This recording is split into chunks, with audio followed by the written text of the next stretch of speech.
Сәлеметсіздер ме? Бүгін сіздермен денсаулыққа өте керемет сіздерге бір жеті гимнастиканы көрсетемін. Әр жатар кезде осыны істесеңіздер, денсаулықтарыңыз өте керемет жағына өзгереді. Ауырып еміз дегенше ауырмай, дәл осы гимнастикаларды істеңіздер.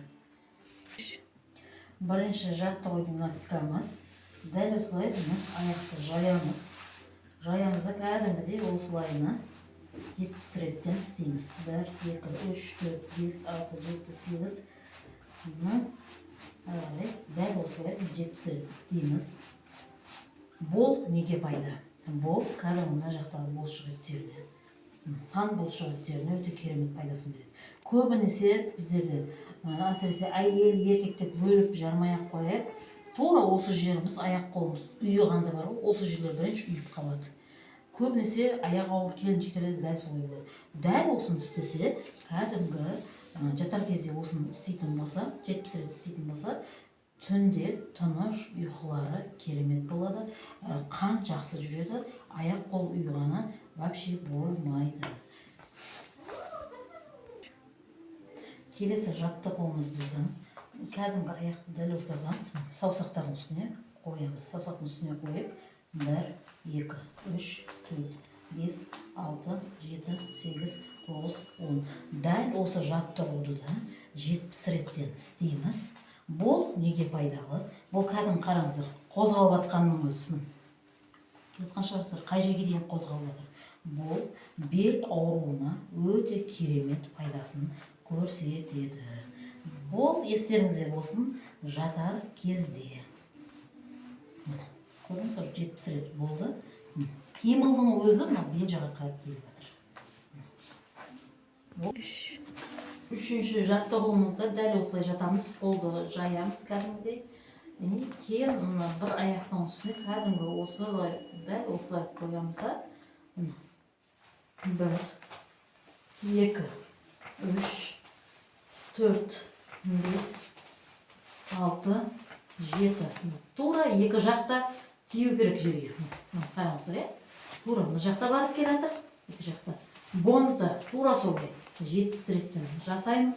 Бол неге көмегін тигізеді. Қараңыздар, мен істеп атқанымның өзінде тура мынау белдегі қан жүруіні жақсылайды.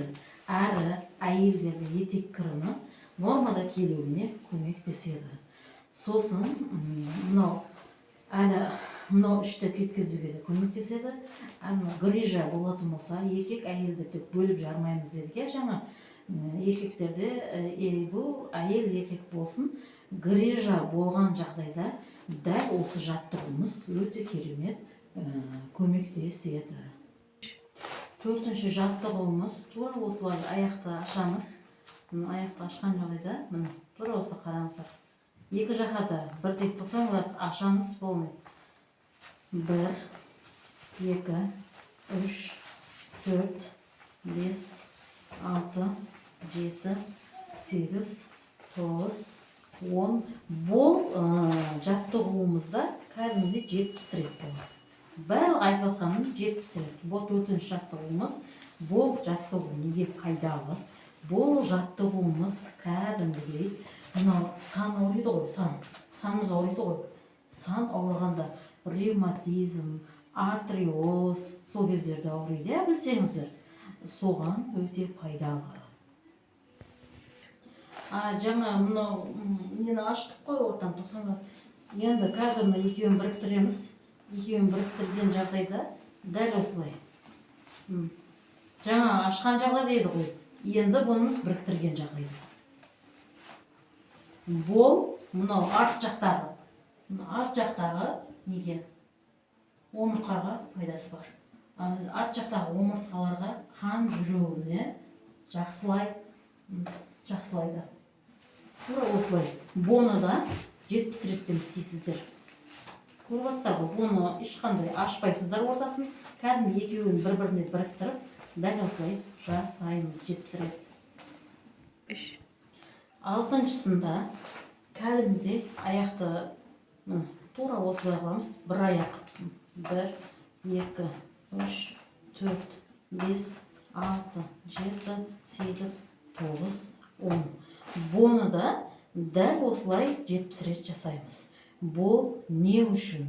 Бұл кәдімгі мына тұрған азанда тұрған кезімізде мына табанымыз. Кәдімгі табанымыз тұрған кезде өзіміздің табанымыз емес сияқты басқан кезде зіл болады ғой, зіл болады. Тура соның астында қан жүруді нормаға келтіреді. Кейін тура осыны істеп атқанымыз, дәл осылай істедік қой қазір, сол істеп атқанымыз бүйрекке өте жақсы көмектеседі. Ең соңғы гимнастика жаттығуымыз, шамалы қиындау болады, бірақ денсаулыққа өте пайдалы. Қараңыздар, міне тура осылай аламыз. Мына екеуінде тура осылай аламыз. Кәдімгі 1, 2, 3, 4, 5, 6, 7, 8, 9, 10. Қараңыздар. Енді бұл неге пайдалы десеңіздер, бұл кәдімгі полный